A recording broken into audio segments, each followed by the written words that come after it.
Hey, how's it going? Look, it's a blizzard, and not the Dairy Queen ice cream treat.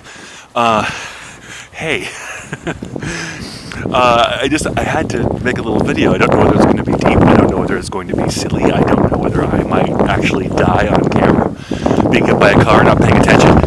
But, oh man, look, stuck car. So dope.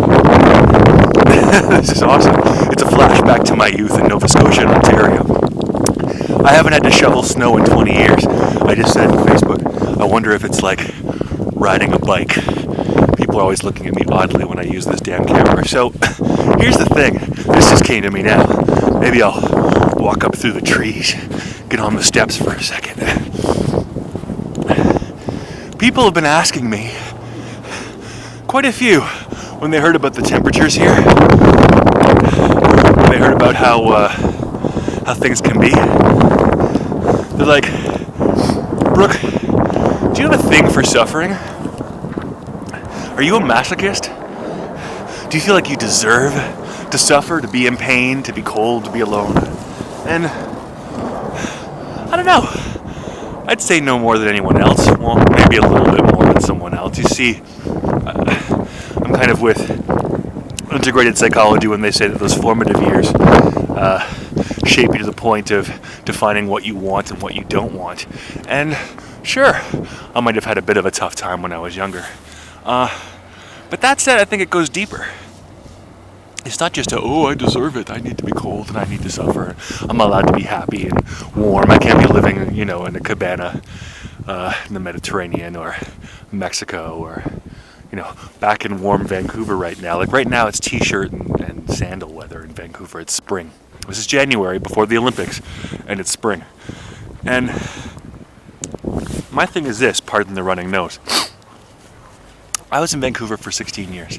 And the last 2 of those years, thanks to a good friend, you know who you are and you're watching right now, I started seeing a Qigong master. I could go into the depths of that. Ooh, that breeze. I could go into the depths of that shortly, maybe next time. But suffice to say, yeah, it was a form of kind of like exercise and treatment and healing and a little bit of self-discovery. Yes, the West Coast flakery and granola-ish thing abound. But the first 3 months were good. They were, stretching and, some work being pulled out on machines and having, organs massaged.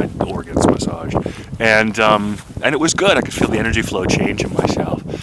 Until about 3 months in, where I went in for my session, and this is these are usually group sessions where he's walking around and he's dealing with a number of people in the room and their ailments, very traditional Chinese medicine. But I found that I was by myself in this place, and he lays me down on a table, and he's like, okay, you have been prepared for a few months, and now we need to take your training to the next level, to what is really beneath the stagnation and the problems in your body. Is this something that you want? And I'm like, well, yeah, of course, I want to blow past that stagnation. And he looks at me very, very calmly as I'm lying back and being completely vulnerable, with my arms up, and, it's spread eagled. Frick, it's cold. And he's like, I am sorry. Why? He's like, this is going to be uncomfortable. And I remember, wow, as the wind whips, I remember him going upstairs. I remember him putting his fingers against my sternum, standing above me, a light behind his head, like an angry angel when he puts his fingers on my sternum, and he breathes, and his eyes kind of flutter, and then he pushes his fingers into my chest. And when I say pushes his fingers into my chest, I kind of mean that like it sounds.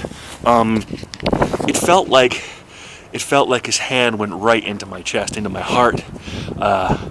It was almost like I exploded in fire in my rib cage.